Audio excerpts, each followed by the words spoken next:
All right, for all those hilarious Biden sycophants screaming on MSNBC that there's no evidence Joe Biden was involved in any of the dealings of his entire family as they made millions of dollars off of what he did as a politician. Well, House Oversight has recently uncovered that only 3 months after Joe Biden announced his run for president back in July of 2019, Hunter received a loan, in quotation marks, from one of his Chinese business associates for $250,000. The beneficiary address for this so-called loan was wired to Joe Biden's Delaware home. That was the address they used in the wire. To make it even shadier, and if that wasn't shady enough, this supposed loan was never paid back by anyone in the Biden family. Remember, it's a loan. Even though it had no loan documentation, it was also never paid back by the Bidens, which makes sense. This wasn't a loan. This was potentially treasonous influence peddling, the Chinese bribing Hunter to influence his father's political agenda. Now it appears likely, as part of the broader cover-up, Democrat donor and Hollywood lawyer Kevin Morris acquired Hunter's stake in one of those Chinese deals, Bohai Harvest RST, and assumed, they claim, the debt for Hunter Biden. That $250,000 was assumed by this Hollywood attorney. Again, there's no real debt here. Nobody's repaying anything. Morris is a very familiar name. The New York Times reported last year that Hunter had turned to him for financial help and counsel amid his mounting tax-related legal woes. Morris and Hunter first met at a campaign fundraiser for Biden back in November of 2019. Congressman Byron Donalds is on the House Oversight Committee. They've been doing a lot of the hard work on this and exposing a lot of what we know. And, sir, it's good to have you back on. First off, the idea this is a $250,000 loan, it's not a loan. This is just a payment. They're trying to say it's a loan, and now this guy is pretending that he's assuming the payback, which I don't imagine is really going to happen. What are your thoughts? I think this is just more of what you're going to see as more information comes out about Joe Biden, his brother, and his son.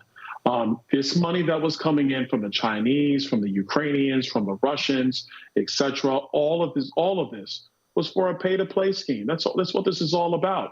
They were getting money because of Joe Biden's access to the federal government, because of his position over decades. It's sick. It's disgusting. In my view, this has led to Joe Biden being compromised as the commander-in-chief, because the money that has flowed to this family has never been paid back, quote unquote. So that means they have to pay it back through political favors. Yeah, right. The whole idea that this was a loan.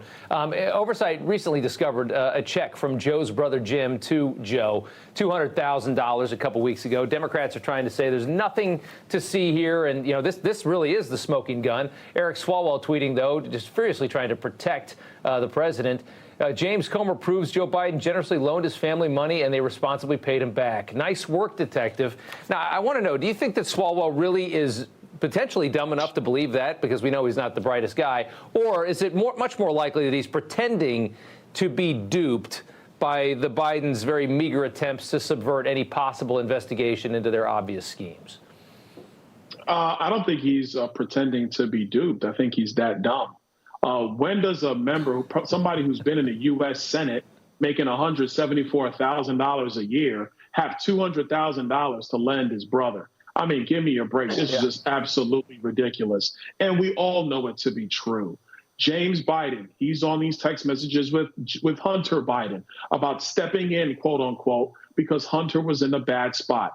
They've all been involved in this. And I think one of the things that makes this significantly worse is that Joe Biden knew that this is what his family was doing. They violated the Foreign Agents Registration Act. Joe Biden was well aware that they were violating that. They were taking money in through the family businesses, which frankly did no business other than give access to Joe Biden. Joe Biden was well aware of that. And now we have a conduit of money going to Joe Biden. Yeah. A couple months back, Oversight discovered Joe Biden would frequently use a pseudonym when he was handling all these dealings. For the emails while he was vice president, he'd use Robert L. Peters. There were a few of these aliases. The National Archives has now located an additional 82,000 pages of emails that Biden sent or received during his vice presidency using one of his many aliases. The idea that people think that there was nothing nefarious going on here, why on earth would you need an alias, an 82,000 in addition to what we've already seen? Do you guys currently have access to these emails? Has anybody combed through these 82,000 emails yet? No, we don't have access yet, but we're trying to get this access. One of the roadblocks is that President Obama actually has to agree to allow access to these emails because he was the president of the United States at the time. President Obama should allow those emails, access to those emails, because the American people actually deserve to see what Robert L. Peters was actually doing in his spare time. Because Robert L. Peters was not being vice president of the United States.